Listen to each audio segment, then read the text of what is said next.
Bom dia, irmãos. Paz seja com todos. Com muita alegria que eu novamente falo com os irmãos nessa manhã, numa manhã de domingo, escola dominical.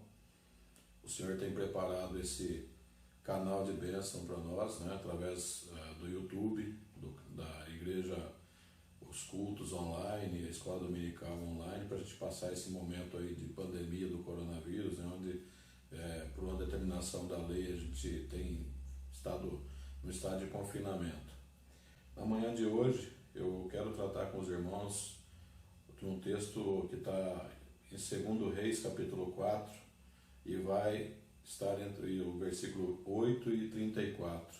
Nós vamos ler, eu vou ler com os irmãos alguns versículos aqui, dentro do tempo que a gente tem determinado, de uma forma mais sucinta. E eu quero tratar de uma das histórias mais comoventes da Bíblia. Na minha visão, uma história que comove não só pela fé, mas pela perseverança também, que realmente serve de exemplo para nós. É aquela mulher sunamita. Ela não teve nem seu nome citado. Nós a conhecemos, todos que conhecem a palavra de Deus conhecem essa mulher somente assim, a mulher sunamita. Mas essa mulher, ela não teve nem o nome citado, mas ela lutou por um sonho. E mesmo num momento difícil, ela não perdeu a esperança. E por que ela não perdeu a esperança? Porque ela confiou em Deus. Ela confiou em Deus, representado ali pelo profeta. Eu quero fazer a primeira leitura com os irmãos aqui, capítulo 4, se você quiser acompanhar aí, fique à vontade, capítulo 4, versículo 8 e 9 do livro de 2 Reis. Diz assim o versículo 8: Certo dia passou Eliseu por Sunem, onde se achava uma mulher rica, a qual o constrangeu a comer pão. Daí todas as vezes que passava por lá, entrava para comer. Ela disse a seu marido: Vejo que este que passa sempre por nós é santo homem de Deus. Esse é o final do versículo 9.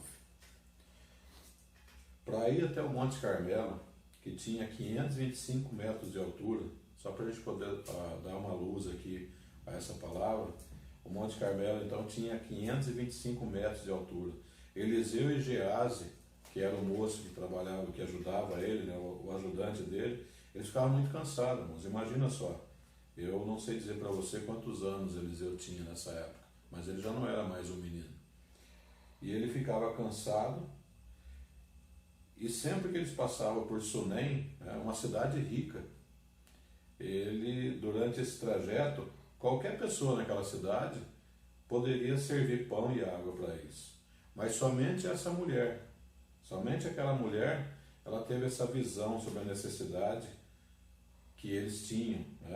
E aí, ela via que constantemente eles peregrinavam ali.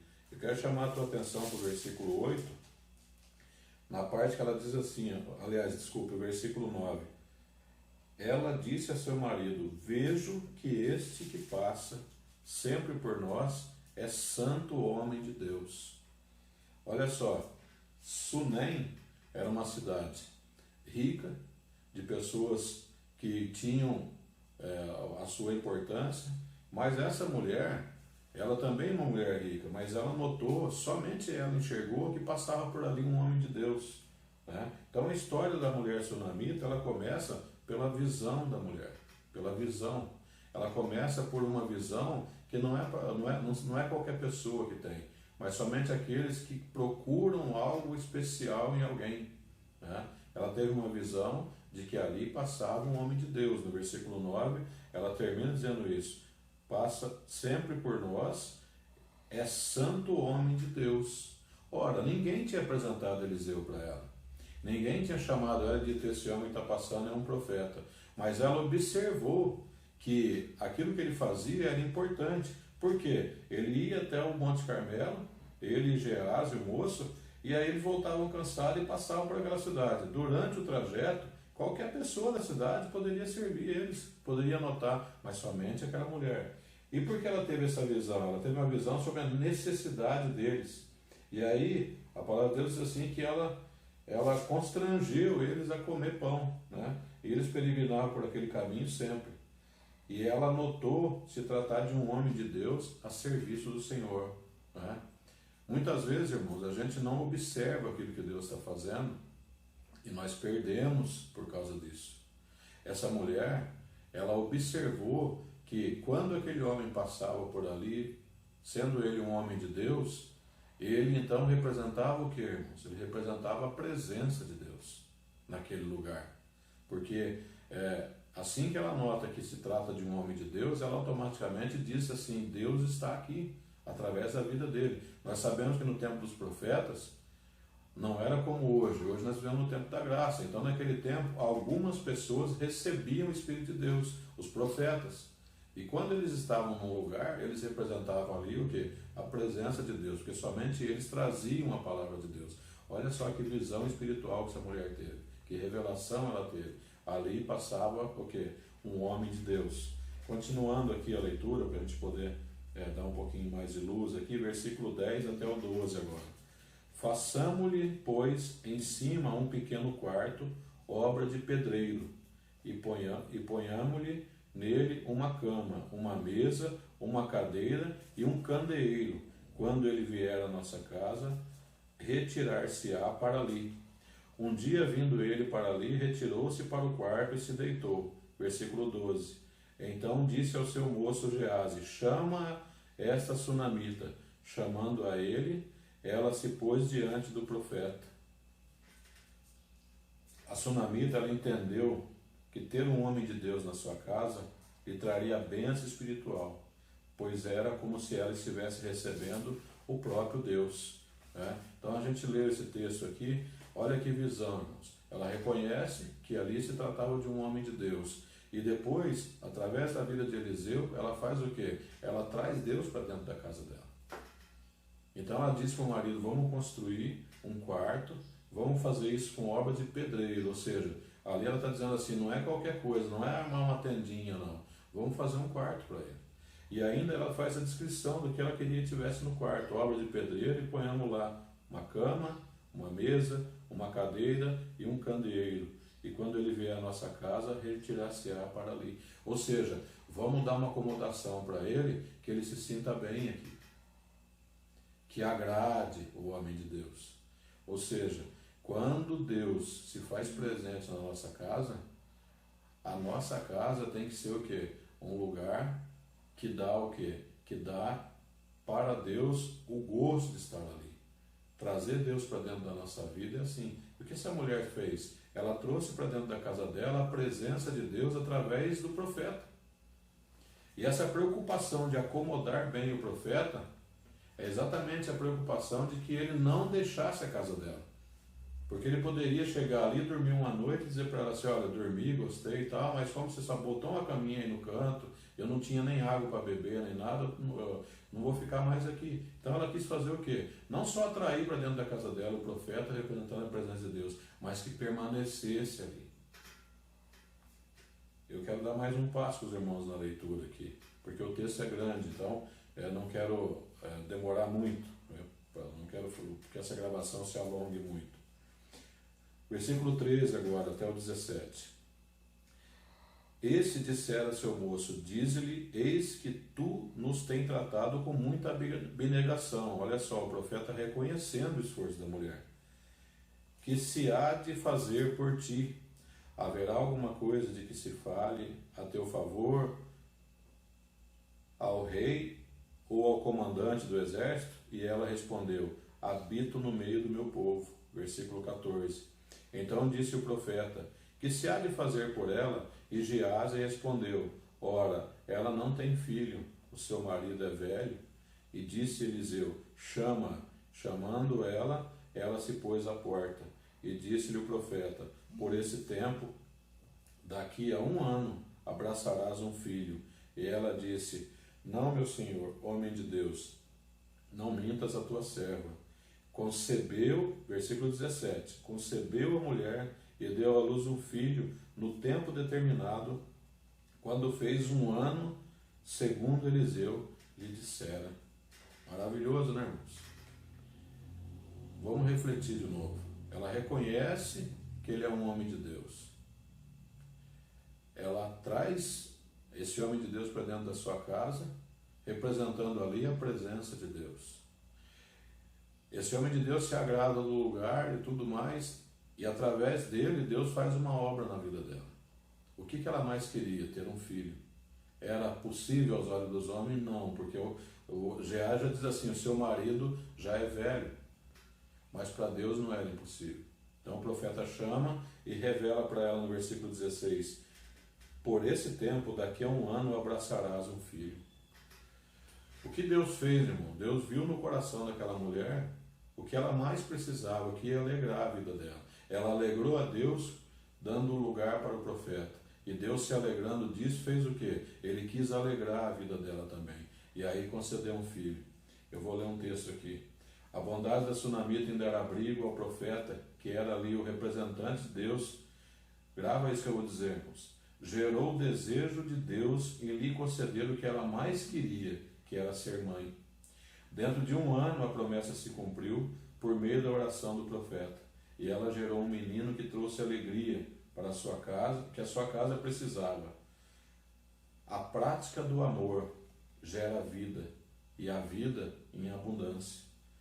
O sonho daquela mulher se realizou após tantos anos, porque ela deixou o Senhor Deus entrar em sua casa através do profeta Eliseu. O profeta Eliseu ali representava o quê? A palavra de Deus. Se nós deixarmos Deus entrar na nossa casa todos os dias, através da nossa prática do amor, da abnegação às coisas de Deus, aquele nosso maior sonho, aquele que está no nosso coração, Deus vai realizar. Foi o que Deus fez na vida dela. Quando ela reconhece Eliseu como um homem de Deus, quando ela traz Eliseu para dentro da sua casa, ela estava trazendo a palavra de Deus, estava trazendo a presença de Deus para dentro da sua casa. Nós temos que levar Deus para dentro da nossa casa. Ah, mamãe, nós somos já convertidos, já faz muitos anos que eu estou na igreja, Deus já está na minha casa. A presença de Deus, irmãos, depende da nossa ação. Porque Ele não se faz presente em lugar que Ele não é agradado. Nós temos que ter isso na nossa mente. Coisas que desagradam a Deus impedem a presença de Deus. E nós temos que trabalhar sempre para que a presença de Deus seja constante. Quando aquela mulher fez esse ato, ela demonstrou aquele amor, ela gerou em Deus um desejo de conceder o que ela mais queria. Quando nós nos dedicamos a Deus, servimos a Deus, buscamos a palavra de Deus, nós geramos em Deus o desejo de conceder aquilo que nós mais queremos.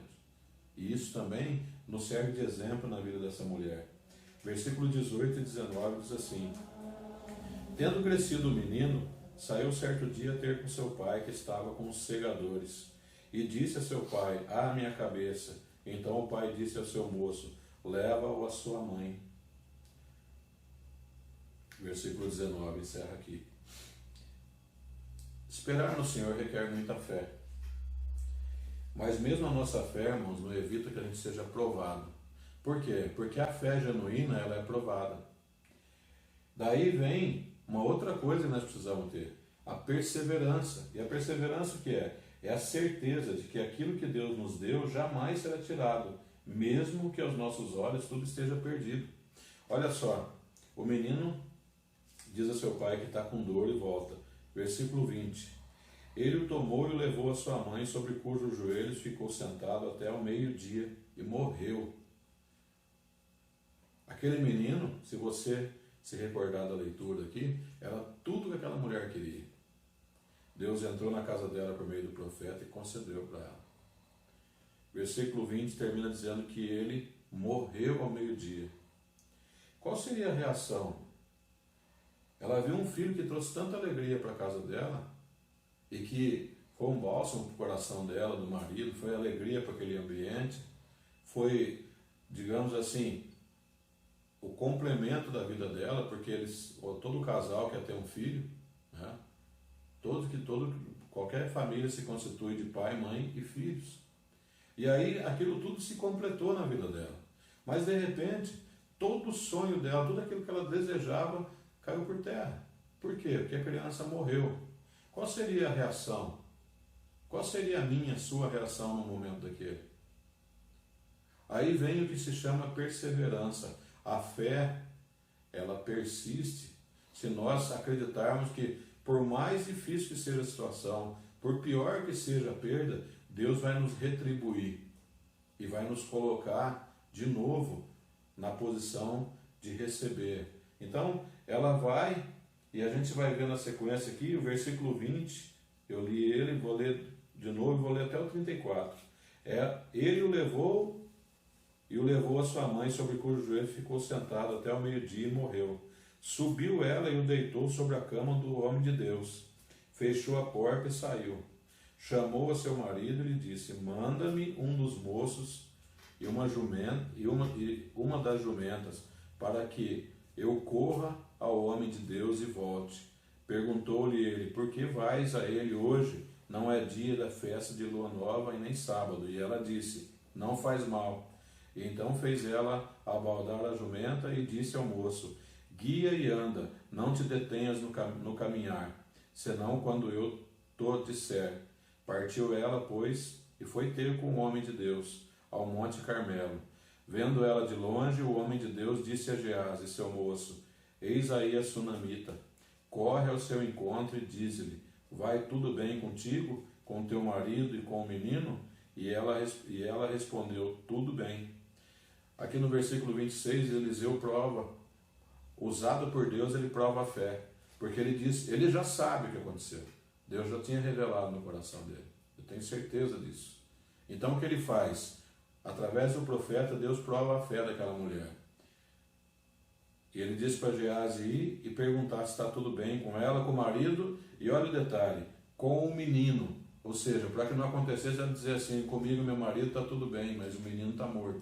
Ele manda perguntar também com o menino. E ela respondeu: tudo bem. Sabe o que é isso aqui, irmão? É a fé. Ela sabia que o mesmo Deus que concedeu o filho para ela ia fazer com que aquele filho permanecesse com ela. É perseverança. É crer naquilo que você nem enxerga, que você não sabe como vai acontecer. Você só sabe que vai acontecer. Isso é fé. A igreja de hoje precisa ter essa visão, porque muitas vezes tiram de nós a nossa esperança porque nós não temos fé. E se você não tem fé que Deus pode realizar qualquer coisa, a tua esperança é vã, ela cai por terra. A nossa esperança é que Deus pode fazer. Então ela diz assim: está tudo bem. E o versículo 27, chegando ela, pois, ao homem de Deus, ao monte, abraçou-lhe os pés, e então se chegou Geazi para arrancá-la. Mas o homem de Deus lhe disse: deixa, porque a sua alma está em amargura. Lembra que eu falei que Eliseu já sabia que o menino tinha morrido? Isso aqui é a prova. Ele já fala para Geazi: a sua alma está em amargura. Ela não tinha falado nada para ele ainda. Ela só chegou e se jogou nos pés dele. Mas ele já sabia, porque Deus já tinha avisado. E ele já sabia também da obra que Deus ia fazer. Porque quem é de Deus, irmão, sabe que Deus pode. E aquele homem era um homem de Deus. Você é um homem de Deus. Nós somos homens de Deus, homens e mulheres de Deus. Nós sabemos o que Deus pode fazer. Quando alguém se lançar no seu pé ansioso, nervoso, dizendo que está desempregado, que está faltando tudo, que não sabe aonde vai chegar, você vai fazer o teu trabalho de homem de Deus. Você vai fazer o seu trabalho de mulher de Deus. E vai dar uma palavra de conforto. E vai mostrar que Deus pode realizar e pode mudar aquela situação. É o que Eliseu fez. Diz assim: o homem lhe disse: deixa, porque sua alma está em amargura, e o Senhor mo encobriu e não mo manifestou. Versículo 28, disse ela: pedi eu a meu Senhor algum filho? Não disse eu: não me enganes? E disse o profeta a Geazi: cinge os lombos, toma o meu bordão contigo e vai. Se encontrares alguém, não o saúdes. Se alguém te saudar, não lhe responda. Põe o meu bordão sobre o rosto do menino. Porém, disse a mãe do menino: tão certo como vive o Senhor e vive a tua alma, não te deixarei. E então se levantou e a seguiu. 31. Geazi passou adiante deles e pôs o bordão sobre o rosto do menino. Porém, não houve nele voz nem sinal de vida. E então voltou a encontrar-se com Eliseu. Ele deu o aviso e disse: o menino não despertou. E tendo o profeta chegado à casa, eis que o menino estava morto sobre a cama. Vamos ficar atento agora, irmãos, a esses dois últimos versículos aqui que eu vou ler. Então entrou, fechou a porta sobre eles e orou ao Senhor. E o 34, subiu à cama, deitou-se sobre o menino, e pondo a sua boca sobre a boca dele, os seus olhos sobre os olhos, disse dele, e em suas mãos sobre as mãos dele, e estendeu sobre ele, e a carne do menino aqueceu. Glória a Deus. Voltou vida para aquele corpo. Como Eliseu se deitou sobre o menino, ele cobriu com o Espírito de Deus, que é vida, e é vida abundante. Quem deu aquele menino para a Sunamita? Quem deu aquela vida? Não foi Deus? Ora, quem poderia restaurar aquela vida se não fosse Deus? O sonho daquela mulher, que ela esperou em Deus quando ela trouxe o profeta, ele foi sustentado pela fé, pela perseverança. Irmão, coloca uma coisa na sua cabeça. Aquilo que Deus entregou na sua mão, a promessa de Deus cumprida na sua vida, mesmo que o inimigo venha e tenta tirar, Deus vai fortalecer e vai fazer com que permaneça. Porque Ele é Deus. Ele pode. Esse menino, ele era o sonho daquela mulher representada e tudo que Deus tinha concedido na vida dela. Então, se você está revestido e coberto do Espírito Santo, o inimigo não pode tirar nada de você. Você pode ter momentos de tristeza, de sensação de perda, mas perder aquilo que Deus te deu, você não vai perder. Presta bem atenção no que eu vou dizer agora. Deus não vai tirar nada de mim nem de você. Nós perdemos quando nós nos afastamos de Deus. Qual foi o segredo dessa mulher? Ela trouxe Deus para dentro da casa dela, na presença do profeta. E ela permaneceu na presença de Deus. Mesmo quando o menino morreu, ela permaneceu na fé, na confiança de que Deus podia mudar. Ela poderia chegar lá e dizer assim, olha aqui, Eliseu, nunca mais pisa na minha casa. Você foi lá, me deu um momento de alegria e agora eu estou triste. Não, ela foi lá e disse assim, ó, profeta, eu não vou me desgrudar de você, vamos para a minha casa de novo, porque você representa a presença de Deus. E eu sei, se você for lá, meu filho vive. Pela fé, ela não disse isso para ele, mas pela fé, ela sabia que ele poderia fazer. Aquele menino naquela cama, eu quero tocar você com uma palavra agora. Aquele menino ali naquela cama morto, ele representa, hoje, os filhos da igreja que se desviaram. Ele representa os filhos da igreja que caíram nas drogas, caíram nos vícios, na bebida, que estão perdidos no mundo e que não pode, que aos olhos dos homens não tem mais jeito. Mas você, meu irmão, é um profeta assim como Eliseu.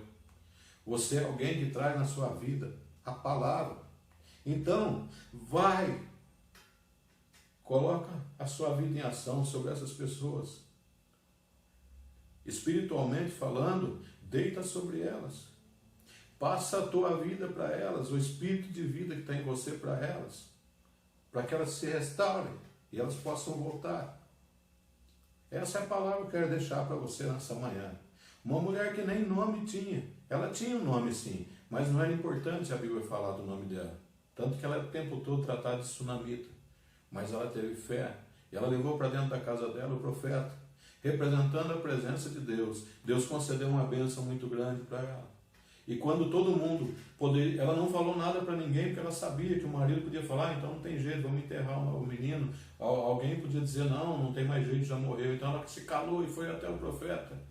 Meu irmão, quando você tiver um problema muito grave para resolver, você se cala e vai até Deus, porque Ele pode solucionar. Não adianta você tentar enfrentar as coisas com a tua força. Aquela mulher não poderia deitar sobre aquela criança e trazer vida para ela, mas o profeta podia, o homem de Deus podia. E nós temos que confiar nas pessoas de Deus. Você é um homem de Deus, todos nós somos. E se nós não confiamos nem em nós, como é que a gente pode esperar alguma coisa de alguém? Vamos lutar para que Deus se manifeste a esse mundo. Lembra o que eu estou te dizendo? Aquele profeta ali, simbolicamente, ele demonstrou que ele estava levando vida. A vida que estava nele, por meio do Espírito Santo, se manifestou naquele moço. E ele voltou a viver. Por quê? Porque existia fé, o elo de ligação ali. Por que Deus realizou essa obra tão grande na vida da Sunamita? Deu filho. e depois ressuscitou esse filho, pela fé, pela perseverança, por acreditar. Mãe, você que está na igreja, você que ouve essa palavra, e o teu filho está na droga, espiritualmente você cobre ele com a tua oração. Se posiciona, porque ele vai sair e vai ressuscitar de novo para a vida espiritual, vai viver uma vida espiritual. Pai, você que ouve, e lembra do teu filho, lembra de algum dos seus irmãos, alguém da sua família, seja lá quem for, que já esteve nessa fé, se afastou, morreu espiritualmente, você vai trabalhar para que ressuscite espiritualmente. Tome essa palavra hoje e entenda que o homem de Deus, a mulher de Deus, tem sobre si a autoridade de Deus por meio do Espírito Santo, a autoridade de Jesus Cristo por meio do Espírito Santo. E Jesus Cristo é vida, e é vida em abundância. Então, quando você se lembrar de alguém que é considerado morto para esse mundo, você sabe que você pode reavivar, trazer nova vitalidade e colocar essa pessoa diante de Deus por meio da sua fé, da sua perseverança. Vamos seguir o exemplo da Sunamita, uma mulher que se mostrou serva de Deus pela fé, se entregou de uma maneira que Deus deu um filho, ressuscitou o filho dela e foi bênção para ela e para o marido. Para a gente encerrar essa aula, eu quero ler um texto que está em Romanos, capítulo 8, versículo 11. Romanos 8, 11. Aí a gente já encerra, mas eu quero deixar esse versículo para você, além de todo esse texto aqui. Se habita em vós o Espírito daquele que ressuscitou a Jesus dentre os mortos, esse mesmo que ressuscitou a Jesus dentre os mortos, vivificará também o vosso corpo mortal, por meio do seu Espírito, que em vós habita. O Espírito de Deus habita em nós. E se a gente crê nisso e pratica a palavra de Deus, nós podemos ressuscitar a vida, irmãos. Olha que maravilha. Eliseu, um profeta de Deus, tinha nele o Espírito Santo de Deus. Hoje você tem o Espírito Santo. A presença de Jesus é forte na nossa vida por meio do Espírito Santo de Deus, da manifestação da palavra que o Espírito Santo nos faz entender. Então, nós temos esse Espírito de vida. Vamos levar esse Espírito de vida. Que Deus te abençoe. Um domingo abençoado. Uma semana com Deus.